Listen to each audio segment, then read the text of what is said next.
নমস্কার সবাইকে। তো দেখবেন আমেরিকা ভারতের সাথে সবসময় একটা ডুয়েল গেম খেলে।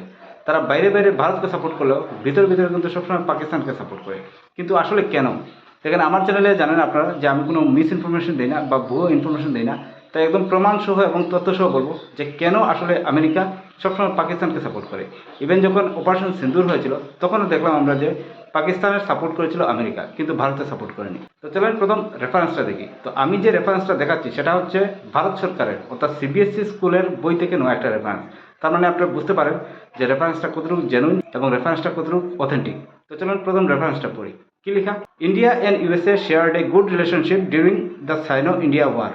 During the Sino India war USA sided with India. অর্থাৎ ভারত এবং চীনের মধ্যে যে যুদ্ধ হয়েছিল সেই যুদ্ধে আমেরিকা ভারতকে নৈতিকভাবে সমর্থন করেছিল। President Kennedy and prime minister Nehru tried for a better relationship, but after Kennedy president like Johnson and Nixon were highly critical of India. অর্থাৎ জওহরলাল নেহেরু এবং আমেরিকার রাষ্ট্রপতি কেনেডি তারা ভারত এবং আমেরিকার সম্পর্কের জন্য ভালো একটা চেষ্টা করেছিলেন, কিন্তু রাষ্ট্রপতি কেনেডির পর জনসন থেকে শুরু করে নিক্সন এবং পরবর্তী যত প্রেসিডেন্ট তারা কিন্তু সব পাকিস্তানের সাপোর্ট করেছিলেন। কেন?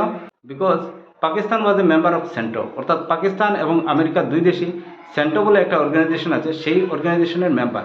সেটা মিলিটারি অ্যালায়েন্সের একটা অর্গানাইজেশন। তাছাড়া সন্ত্রাসবাদীদের কথা, পাকিস্তান সবসময় সন্ত্রাসবাদকে সমর্থন করে এবং আমেরিকা সেই সন্ত্রাসবাদীদের অস্ত্র দিয়ে নিজের অর্থনীতি উন্নত করছে। এই কথাটা কোনো দেশ তাদের বইয়ে ছাপাতে পারবে না, তাই আমি এই কথা আপনাদের অফিসিয়ালি বলে দিলাম। তাছাড়া ভারত যে একটা নিউক্লিয়ার পাওয়ার হয়ে গেছে সেটা আমেরিকা কিন্তু কোনোদিনও সহ্য করতে পারে না, এবং এই জন্যই আপনারা দেখবেন যে আমেরিকা ভারতের সাথে সবসময় ডুয়েল গেম খেলে। তো যাই হোক, বোঝা গেল কেন আমেরিকা পাকিস্তানের সবসময় সাহায্য করে, পাকিস্তানের সবসময় সাপোর্ট করে। কারণ তাদের মধ্যে একটা অর্গানাইজেশন আছে, তাদের মধ্যে একটা ট্রিটি হয়েছে, সেই জন্য আমেরিকা কোনোদিনও ভারতকে সাপোর্ট করে না।